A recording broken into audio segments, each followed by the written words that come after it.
सूताख्या ही कथा सारम मम कर्ण रसायन।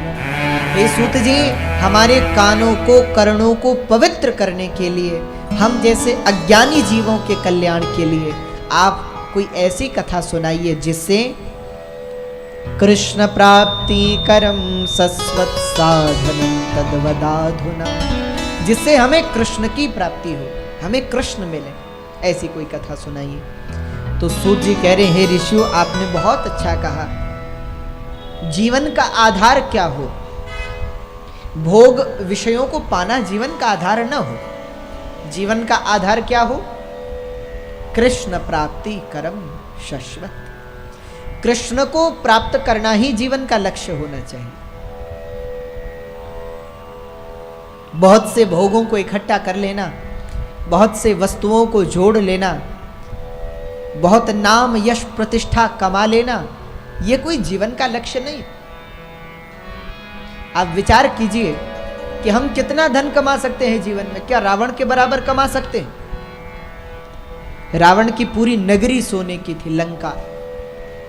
क्या हम इतना धन जीवन में कमा सकते हैं? नहीं कमा सकते। तो विचार कीजिए, क्या रावण का धन बचा?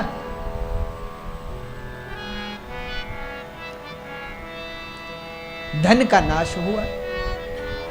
अच्छा, धन नहीं तो हम बहुत बड़ा परिवार अपना बना करके रखें, तो क्या हमारा रावण के बराबर परिवार है? आप जानते रावण का परिवार कितना बड़ा था? 1 लाख पूत 1.25 लाख नाती।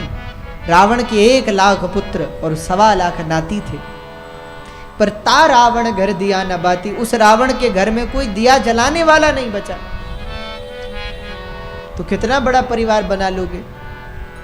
तो अच्छा, बहुत नाम यश कीर्ति सम्मान प्रतिष्ठा ये कमा ले तो कितना यश कीर्ति सम्मान प्रतिष्ठा कमाओगे?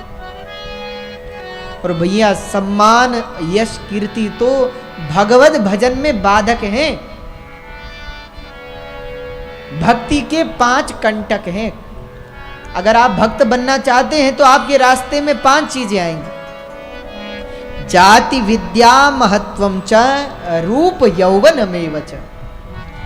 क्या क्या? पहला तो जात्याभिमान, जाति का अभिमान, हम समाज में श्रेष्ठ हैं इस बात का अभिमान। हमारा परिवार बहुत संपन्न परिवार है इस बात का अभिमान। दूसरा विद्या, अपने ज्ञान का अभिमान। तीसरा महत्वम च, अपने यश कीर्ति प्रतिष्ठा का अभिमान कि हम तो बहुत नाम वाले व्यक्ति हैं। रूप यौवन में वच, चौथा अपने सुंदरता का अभिमान। और 5वां अपनी युवावस्था का अभिमान। ये 5 भक्ति मार्ग के कंटक हैं जो भक्त को भगवान तक पहुंचने से रोकते हैं। और जिसने 5 को मिटा लिया उसने भगवान को पा लिया।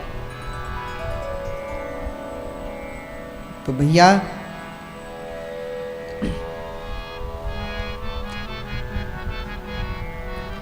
यश मान सम्मान कीर्ति ये सब तो व्यर्थ की चीजें हैं।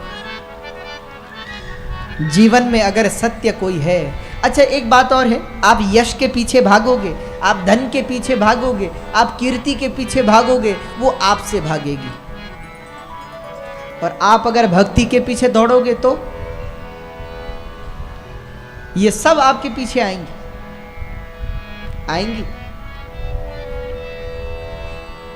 ऐसा हमारा मानना है।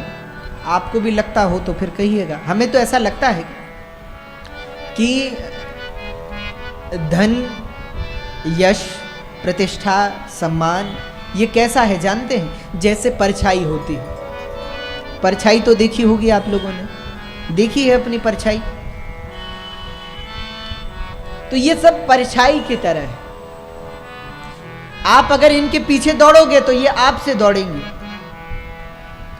और आप अगर इनसे बचकर दौड़ना चाहोगे तो ये पीछे पीछे आएंगे। आप लोग कहेंगे कैसे? अच्छा बताइए, मीरा जी कौन से कॉलेज से पढ़ी थी? आपको पता है कौन से कॉलेज से पढ़ी मीरा जी? और नरसिंह जी कौन से कॉलेज से पढ़े लिखे थे? सूरदास जी कौन से कॉलेज से पढ़े लिखे थे? पर आज भी बड़े बड़े कॉलेज में मीरा के काव्य को पढ़ाया जाता है, मीरा के जीवन को पढ़ाया जाता है, मीरा के लिखे पदों को पढ़ाया जाता है। मीरा जी कभी किसी कॉलेज में नहीं पढ़ी, पर उनके चरित्र को आज लोग पढ़ाते हैं। क्यों? क्योंकि ज्ञान के पीछे भक्ति नहीं है, भक्ति के पीछे ज्ञान।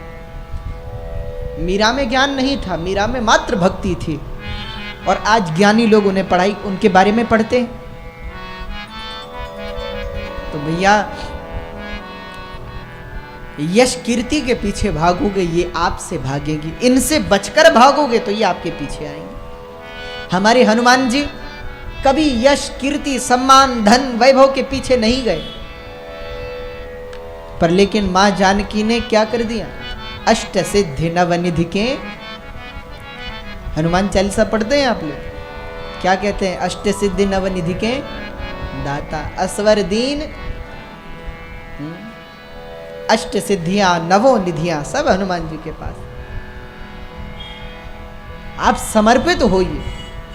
हनुमान जी ने कोई ऐसा नहीं कहा कि मैं बहुत बड़ा भक्त हूं, पर आज हर जगह हनुमान जी की पूजा होती है। आपके जीवन में जितना समर्पण होगा उतना जीवन में कल्याण होगा। तो ऋषि लोग कह रहे हैं कृष्ण प्राप्ति कर्म शाश्वत। कोई ऐसी कथा सुनाइए जिससे हमें धन नहीं चाहिए, संपत्ति नहीं चाहिए, वैभव नहीं चाहिए, संपदा नहीं चाहिए, हमें तो मात्र क्या चाहिए? कृष्ण चाहिए। ऐसी कोई कथा सुनाइए। तब तो सूत जी बोले, हे ऋषियों, आपने बहुत अच्छा कहा, जीवन में कृष्ण ही तो प्राण का आधार है, जीवन का सार है।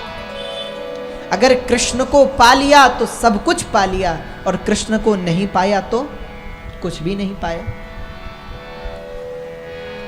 तो यहां चर्चा आरंभ हुई है।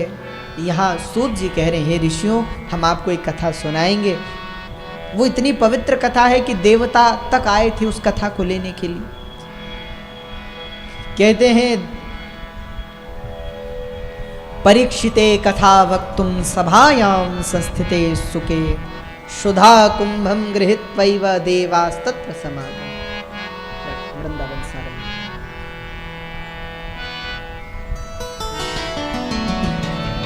एक बार परीक्षित जी महाराज पूछ रहे थे, सुखदेव जी उत्तर दे रहे थे। ऐसी चर्चा चल रही थी कथा में कि एकाएक उस कथा में देवता लोग प्रस्तुत हुए, उपस्थित हुए, और खाली नहीं आए। हाथ में एक घड़ा, एक कुंभ लेकर के, हाथ में लेकर के आए।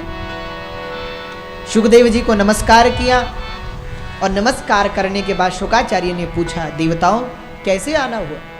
तो देवता नमस्कार करके बोले, हे महाराज, ये जो आप हमारे हाथ में घड़े देख रहे हैं, ये इनमें जल नहीं है, ये मात्र खाली नहीं है। तो बोले, इनमें अमृत भरा हुआ है। तो सुखदेव जी बोले, हम अमृत का क्या करेंगे? तो देवता बोले, महाराज, ये अमृत आप परीक्षित को पिला दीजिए, और इसके बदले में कथा हमें स्वर्ग में चलकर सुना दीजिए। तो परीक्षित अमर हो जाएगा, तो तक्षक का भय नहीं बचेगा, और इसके बदले में आप हमें कथा भी सुना देंगे। तो सुखदेव जी हंसते हुए बोले, देवताओं, क्व सुधा क्व कथा लोके, क्व काच क्व मणिर्महान्, ब्रह्मरातौ विचार्यैवम्। शुकाचार्य सोचने लगे, और सोचते हुए हंसते हुए बोले, अरे देवताओं, ले जाओ अपना अमृत। कहां मेरी कथा और कहां तुम्हारा अमृत? अरे कभी कांच के बदले में भी मणि का सौदा होता है क्या? मेरी कथा तो मणि के समान है, और तुम्हारा अमृत तो कांच के समान है।